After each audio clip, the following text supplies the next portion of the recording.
मंचासीन सभी जिम्मेदार, मेरी मातृशक्ति किसान, मैं आभार व्यक्त करता हूं कि आपने इतने महत्वपूर्ण कार्यक्रम में मुझे यहां बुलाया। सच पूछो तो ये एक गंभीर वातावरण है, बहुत संजीदगी का वक्त है, क्योंकि जब हम उनको याद करते हैं जिन्होंने हमारे लिए कुर्बानियां दी, शहीदों की स्मृति में ये आज का कार्यक्रम है। और यहां आपकी भावना है कि उनकी एक स्मृति यहां उसका निर्माण हो, जिसमें आप सबका एक बड़ा योगदान है, ताकि आने वाली पीढ़ियां, जो कोई जींद जिले से जुड़ा हुआ व्यक्ति है, जो कोई हरियाणा में आसपास के क्षेत्रों से यहां निकल के जाएगा, यहां टोल पे भी रुकेगा, उसकी निगाह भी उस मार्ग पे जाएगी, उसके अंदर की उत्सुकता उसकी पैदा होगी, वो कुछ जान पाएगा।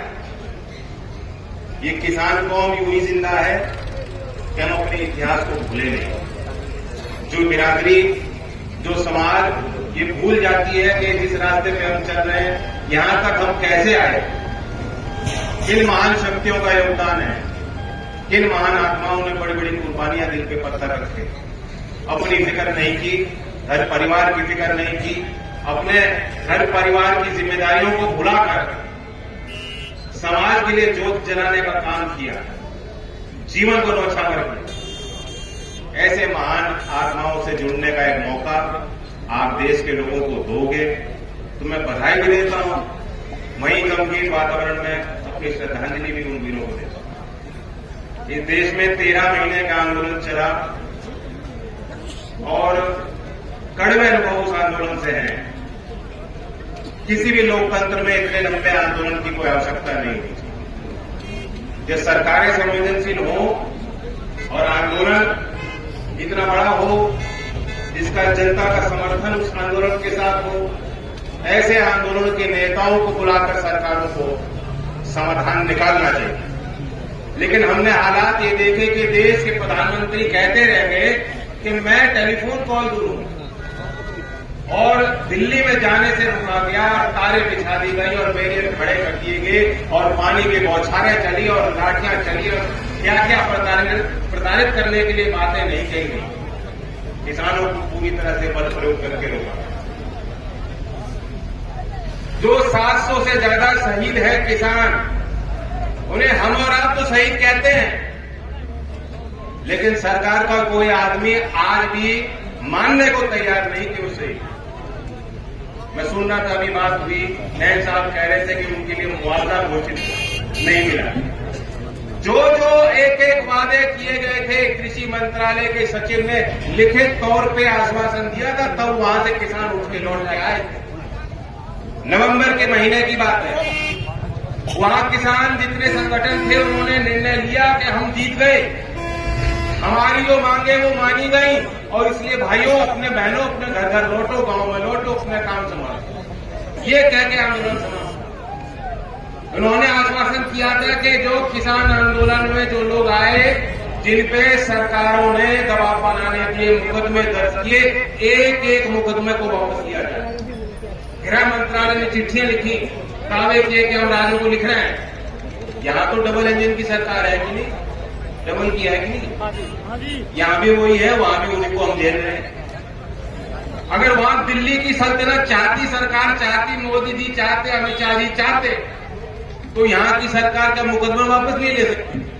कौन सा बड़ा काम था, कौन सा बड़ा तीर मार लिया है?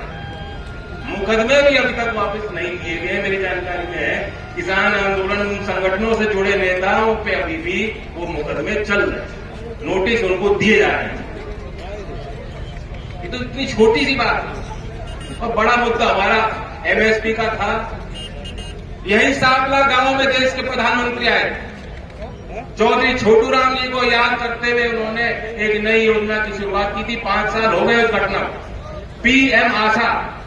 उन्होंने कहा अब तक तो लागत की और मूल्य की बात करते थे, आज से हमारी सरकार प्रतिबद्ध होगी कि अन्नदाता की आय को संरक्षित हम कराएंगे। मतलब सीधा सीधा मोदी जी खुद कह रहे थे कि एमएसपी का भाव दिया जाएगा, अगर नहीं मिलता तो भाव अंतर के माध्यम से हर एक किसान को हम नुकसान किसी का नहीं होने देंगे, सरकार भी नहीं। तो चौधरी छोटू राम का नाम लेके इतना बड़ा करारा झूठ बोल के चले गए किसानों। अगर वो योजना उन्होंने चलानी ही थी तो फिर उन्होंने इस आंदोलन को 13 महीने चलने की क्या जरूरत पड़ी थी? कानून बना सकते। तो इसलिए आप लोग तो जानते हो सारी बात, और कोई लंबी चौड़ी बात करने नहीं आया। मैं और दीपेंद्र जी आज सदन में हम दोनों सुबह मिले, एक ही सदन में है ना हम तो चाहते तो लोकसभा में जो दरवाजे आपने बंद कर रखे वहां बैठते, लेकिन अब दोनों हम अपर हाउस में है राज्यसभा। तो ये भी सोचो वहां भी तो संख्या बनाओगे कि नहीं बनाओगे? मौका तो मिलने वाला है। और उसके बाद हरियाणा का मौका आपको है। हरियाणा की सरकार भी आप झेल रहे हो, देख रहे हो क्या काम कर रहे हैं। शायद इससे पहले कभी सभासद भी नहीं बने और सीधा मुख्यमंत्री बन गए। बड़ी अच्छी किस्मत है, ऐसी किस्मत सबको दे भगवान। लेकिन ये सब कुछ आपके कारण है और कोई नहीं है। तो इसलिए आपको भी अंतरात्मा में बैठ के सोचना पड़ेगा, पहचान करनी पड़ेगी कौन लोग हमारे हैं, हमारे शुभचिंतक हैं, कौन लोग हमारी लड़ाई लड़ रहे हैं और लड़ेंगे, और किन से आपकी लड़ाई है। लड़ाई किन से ये भी देखो। आज किसान वर्ग की आर्थिक तंगी पे, मंदी पे कोई कुछ नहीं कह रहा। मैं और दीपेंद्र जी हाथ पकड़ते वहां सदन में कुछ कह दे तो कह दे, और किसी को कोई चिंता नहीं है। नाबार्ड के आंकड़े हैं कि आज देश के किसान पे 21 लाख करोड़ का कर्ज है। 15 करोड़ से ज्यादा जो खातेदार हैं, औसतन 1,35,000 कर्जा प्रत्येक किसान पे है। और हरियाणा में तो उससे ज्यादा है। हरियाणा में नाबार्ड कह रही है कि 2 लाख है कम से कम। 2 लाख का कर्जा चुकाने की स्थिति है, आपकी नौबत है वो नहीं दे पाए। सरकार कुछ नहीं कर रही। यहां आप किसानों के स्मृति में स्मारक बना रहे हो, समाज खुद कर रहा है, चंदा दे रहे हैं। यहाँ जो किसान है, समाज के सम्राट लोग वो आ गया है। सरकार को करना चाहिए काम। हम यूपी में चुनाव लड़ रहे थे, हमने घोषित किया था कि लखनऊ सरकार बनेगी तो सरकार ऐसा शानदार स्मारक बनाएगी जैसे दिल्ली में जाके किसान घाट में जाते हो तो चौधरी चरण सिंह को याद करते हो, या देश के शहीदों के लिए, सैनिकों के लिए स्मारक है। तो ये किसानों का योगदान, हरियाणा के जींद के शहीद किसानों का योगदान उससे कम नहीं। मैं कहूंगा कि आप जो कुछ कसर रह गई हो उसे दूर करो, भाजपा से छुटकारा दिलाओ, और हमारे दीपेंद्र जी बैठेंगे और निर्णय लेंगे और बहुत शानदार किसानों के स्मारक लगाएंगे।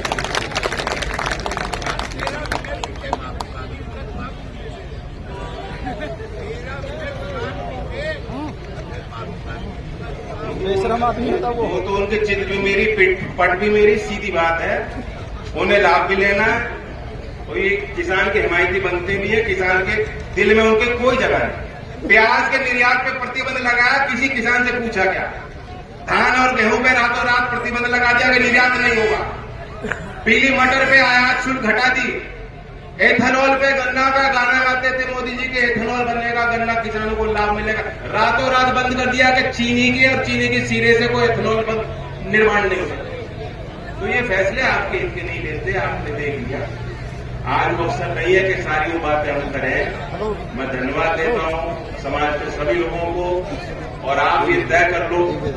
एक अलीना इतरत एक शायर है, उन्होंने कहा कि जिनके मजबूत इरादे बने पहचान, उनकी मंजिलें आप ही होती हैं आसान।